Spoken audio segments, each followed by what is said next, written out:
Hello दोस्तों, welcome back to my YouTube channel. साथियों, एक बार फिर आप सभी का स्वागत है G K all exam by Sunil YouTube channel में। साथियों, आज इस वीडियो में हम कवर करेंगे भारतीय रेलवे परीक्षा 2025-26 प्रश्न पत्रिका 40 सामान्य ज्ञान से रिलेटेड टॉप 30 क्वेश्चन आंसर, जो आपके आने वाले एग्जाम के लिए मोस्ट इम्पोर्टेंट होने वाला है। तो साथियों, यदि आप railway, RRB group D, NTPC यानी किसी भी वन डे एग्ज़ाम की तैयारी कर रहे हैं जिसका एग्ज़ाम 1-2 महीने में होने वाला हो, तो आपके लिए वीडियो मोस्ट इम्पोर्टेंट होने वाला है, क्योंकि इस वीडियो में हम टॉप 30 क्वेश्चन आंसर लिए हैं जो कभी ना कभी किसी न किसी एग्ज़ाम में पूछे गए हैं। इसलिए वीडियो को पूरे ध्यान से देखिएगा और वीडियो के लास्ट में जो टेस्ट लिए हैं उस टेस्ट को जरूर दीजिएगा। तो चलिए बिना लेट के शुरू करते हैं और आज का जो पहला क्वेश्चन है उसे देखते हैं। तो साथियों, आज का आपका पहला क्वेश्चन है क्वेश्चन नंबर 1। देखिएगा, अंतर्राष्ट्रीय परिवार दिवस किस दिन मनाया जाता है, ये आपका पहला क्वेश्चन है। साथियों, अगर किसी भी क्वेश्चन का आंसर आपको पता होगा तो नीचे कमेंट में ज़रूर बताइएगा और इस क्वेश्चन का राइट आंसर करिएगा ऑप्शन नंबर ए। हर साल 15 मई को अंतर्राष्ट्रीय परिवार दिवस मनाया जाता है, तो ऑप्शन ए राइट आंसर करिएगा। यहाँ पर देखिएगा, नोट है, संयुक्त राष्ट्र महासभा ने 15 मई 1993 को राष्ट्रीय परिवार दिवस मनाने की घोषणा की। पहली बार 15 मई 1994 को यह घोषणा मनाई गई और तभी से हर साल यानी कि प्रत्येक वर्ष 15 मई को राष्ट्रीय परिवार दिवस मनाया जाता है। तो ध्यान रखिएगा, पहली बार कब मनाया गया था? 15 मई 1994 में अंतर्राष्ट्रीय परिवार दिवस मनाया गया था। चलिए नेक्स्ट क्वेश्चन देखते हैं, क्वेश्चन नंबर 2। विश्व जनसंख्या दिवस कब मनाया जाता है? ये क्वेश्चन है सेकंड आपका और इसका राइट आंसर करिएगा। हर साल 11 जुलाई को विश्व जनसंख्या दिवस मनाया जाता है, यानी कि ऑप्शन नंबर जो आपका बी दिया गया है वो आपका राइट आंसर होगा। यहाँ पर देखिएगा, विश्व जनसंख्या दिवस यानी कि वर्ल्ड पॉपुलेशन डे की जो शुरुआत हुई थी वो 11 जुलाई 1989 को संयुक्त राष्ट्र विकास कार्यक्रम के तहत की गई थी। तो ध्यान रखिएगा, ऑप्शन नंबर जो आपका बी दिया गया है राइट आंसर होगा। नेक्स्ट क्वेश्चन है आपका क्वेश्चन नंबर 3। किस कंपनी द्वारा रेलवे की शुरुआत पहली बार की गई थी? तो साथियों, great Indian peninsula railway company के द्वारा रेलवे की शुरुआत पहली बार की गई थी। तो ऑप्शन नंबर ए राइट आंसर करिएगा। ये इंपॉर्टेंट पॉइंट है, इसको आप लोग पढ़ लीजिएगा क्योंकि आपके एग्जाम के पॉइंट ऑफ व्यू से मोस्ट इम्पोर्टेंट है। देखिएगा, 1845 में Kolkata great Indian peninsula railway company की स्थापना हुई थी और इस कंपनी ने 1850 में मुंबई से ठाणे तक रेलवे लाइन बिछाने का काम शुरू किया था और 16 अप्रैल 1853 को पहली बार पहली यात्री ट्रेन बोरी बंदर और ठाणे के बीच 34 किलोमीटर की दूरी की तय की थी। कितने किलोमीटर की? 34 किलोमीटर की। इसको ध्यान रखिएगा क्योंकि एग्जाम में कभी कभी पूछा जाता है कि पहली ट्रेन जो चली थी वो कितनी दूरी तय की थी, तो 34 किलोमीटर तय की थी। इसको ध्यान रखिएगा। और साथियों, 1 जुलाई 1856 को मद्रास रेलवे कंपनी द्वारा इसको खोली गई थी, तो इसको ध्यान रखिएगा। चलिए नेक्स्ट क्वेश्चन देखते हैं, क्वेश्चन नंबर 4। एजरा कप का संबंध किस खेल से है? तो इसका राइट आंसर करिएगा पोलो, यानी कि ऑप्शन नंबर सी आपका राइट आंसर होगा। देखा, एजरा कप जो है साथियों, इसका संबंध पोलो खेल से जुड़ा एक टूर्नामेंट है, यानी कि पोलो खेल एक टूर्नामेंट है जिसका संबंध क्या है? एजरा कप से है और जो भारत में प्रतिवर्ष आयोजित होता है। पहला एजरा कप जो हुआ था वो 1880 में आयोजित किया गया था। चलिए नेक्स्ट क्वेश्चन देखते हैं, क्वेश्चन नंबर 5। विश्व स्वास्थ्य संगठन यानी कि WHO का मुख्यालय कहाँ स्थित है? राइट आंसर करिएगा जिनेवा, यानी कि ऑप्शन नंबर बी आपका राइट आंसर होगा। इंपॉर्टेंट पॉइंट देखिएगा, विश्व स्वास्थ्य संगठन का मुख्यालय स्विट्जरलैंड के जिनेवा में स्थित है। इसकी स्थापना 7 अप्रैल 1948 को हुई थी। इसको ध्यान रखिएगा। चलिए नेक्स्ट क्वेश्चन देखते हैं, क्वेश्चन नंबर 6। 7वीं पंचवर्षीय योजना के अंतर्गत अपनाई गई विकास व्यूहरचना क्या थी? तो इसका राइट आंसर करिएगा ऑप्शन नंबर डी, यानी कि ये सभी, यानी कृषिगत विकास का उन्मुख समृद्धि। बी है साथियों औद्योगिक विकास का उन्मुख समृद्धि। सी है सेवा क्षेत्र विकास का उन्मुख समृद्धि। तो ऑप्शन नंबर जो आपका डी दिया गया है वो आपका क्या होगा, राइट आंसर होगा। बाकी आप लोग ध्यान से इसको नोट कर लीजिएगा। अगर इसे हम पढ़ेंगे तो वीडियो ज़्यादा लॉन्ग हो जाएगा, तो आप लोग इसको स्क्रीनशॉट के माध्यम से आप लोग नोट कर लीजिएगा। चलिए हम नेक्स्ट क्वेश्चन देखते हैं। क्वेश्चन नंबर 7, महिलाओं के मताधिकार से संबंधित मताधिकार आंदोलन किस देश में चलाया गया था?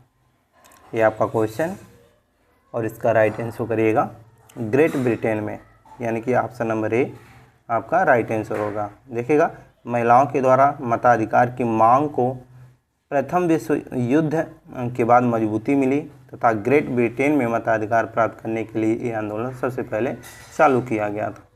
तो ऑप्शन नंबर आपका ये राइट आंसर होगा। नेक्स्ट क्वेश्चन है, राज्यसभा के सदस्यों का कार्यकाल कितना होता है? मोस्ट इम्पोर्टेंट क्वेश्चन, आप सभी इसका राइट आंसर जानते ही होंगे। जो साथी जानते हैं नीचे कमेंट में ज़रूर बताएं, और जो नहीं जानते हैं वो नोट कर लें साथियों। हर साल राज्यसभा के सदस्यों का जो कार्यकाल होता है वो 6 वर्ष होता है। So option C right answer करिएगा।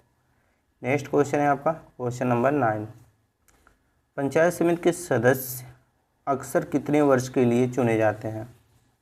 तो पंचायत समिति के जो सदस्य होते हैं वो 5 वर्ष के लिए चुने जाते हैं, यानी कि option number B right answer करिएगा।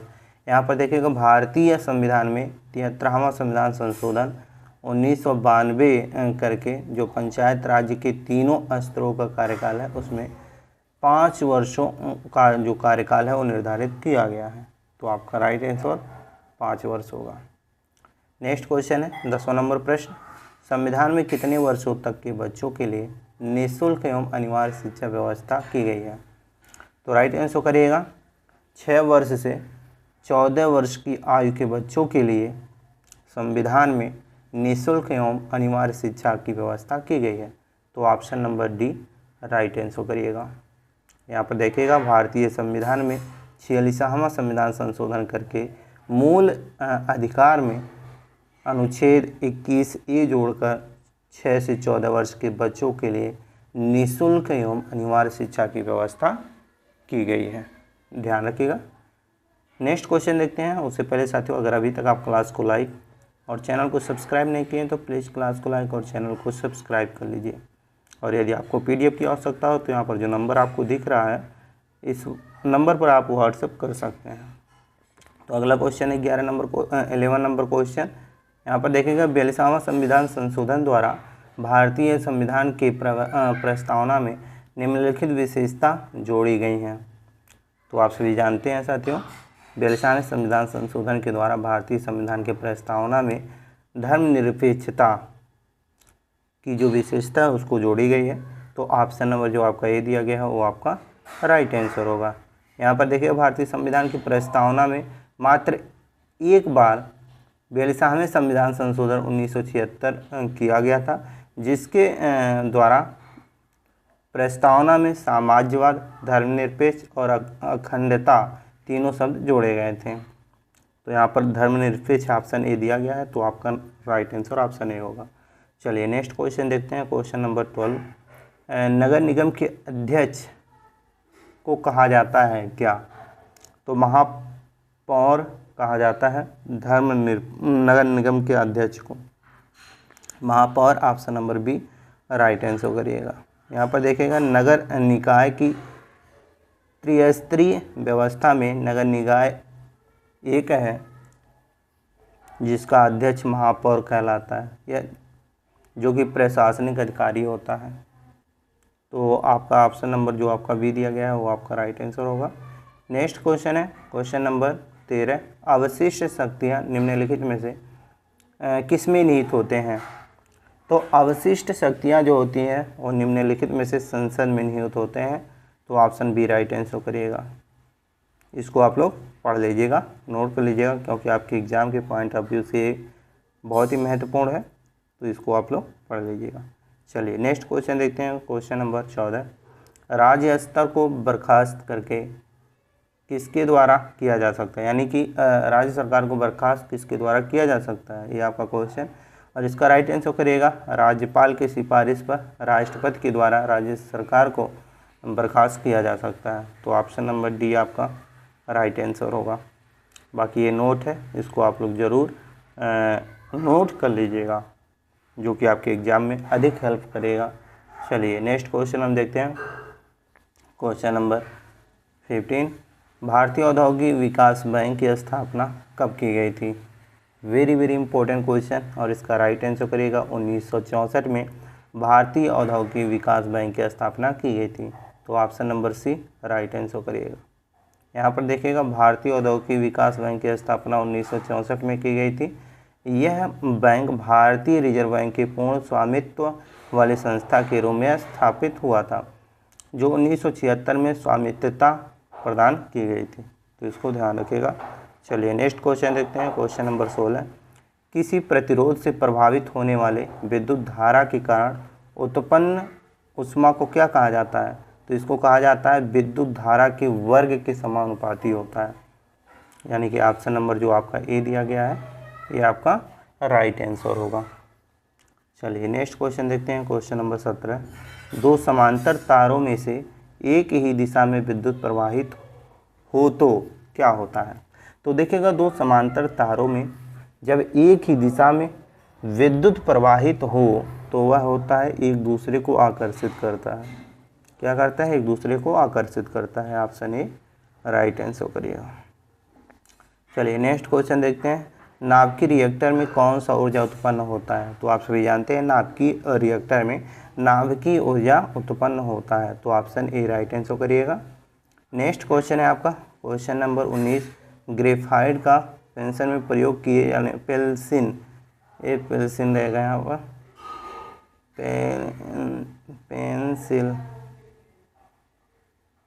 हाँ पेंसिल में प्रयोग किया जाता है क्योंकि, तो देखिए ग्रेफाइट में पेंसिल का प्रयोग किया जाता है क्योंकि यहाँ कागज़ पर चिन्ह अंकित कर सकता है, क्योंकि यह जो होता है ये कागज़ पर चिन्ह अंकित कर सकता है। नोट देखिएगा, पेंसिल में ग्रेफाइट का उपयोग किया जाता है क्योंकि यह अधिक भंगुर है और ग्रेफाइट कागज़ पर चिन्हित अंकित कर सकता है।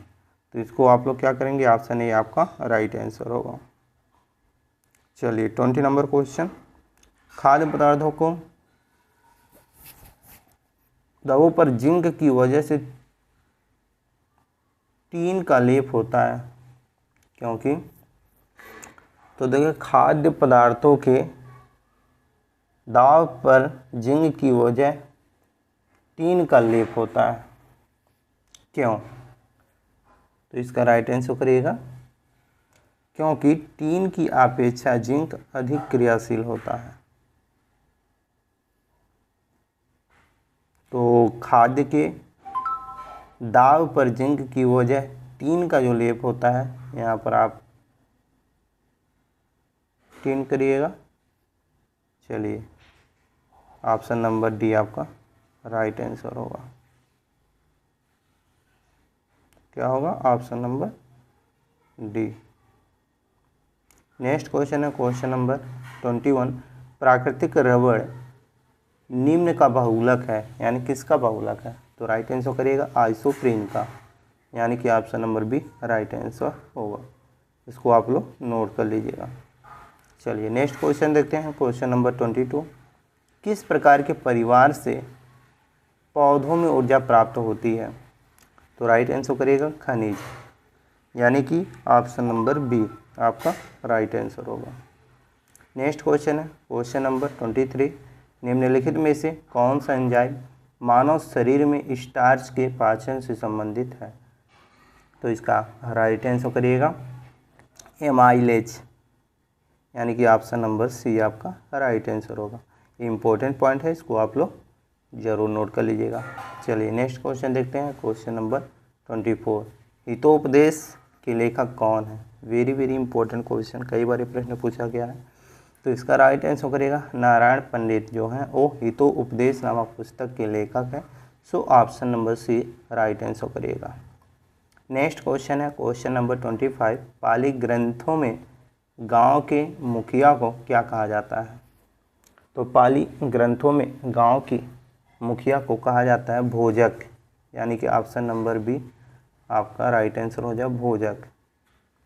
नेक्स्ट क्वेश्चन है 13वीं शताब्दी में सेवा का सर्वोच्च अधिकारी कौन होता है?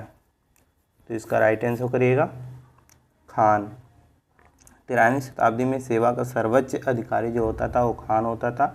यहाँ पर देखिएगा साथियों, 13वीं शताब्दी के दौरान भारत पर मुसलमानों शासकों का शासन था और भारत पर 1206 से 1290 तक गुलाम शासकों का शासन था और 13वीं शताब्दी में सेना का जो सर्वोच्च अधिकारी होता था वो खान होता था। तो आपका ऑप्शन नंबर जो बी दिया गया है वो आपका राइट आंसर होगा। नेक्स्ट क्वेश्चन है गुप्त वंश के ह्रास के पश्चात उत्तर भारत के बड़े भाग का पुनर्गठन किसने किया था?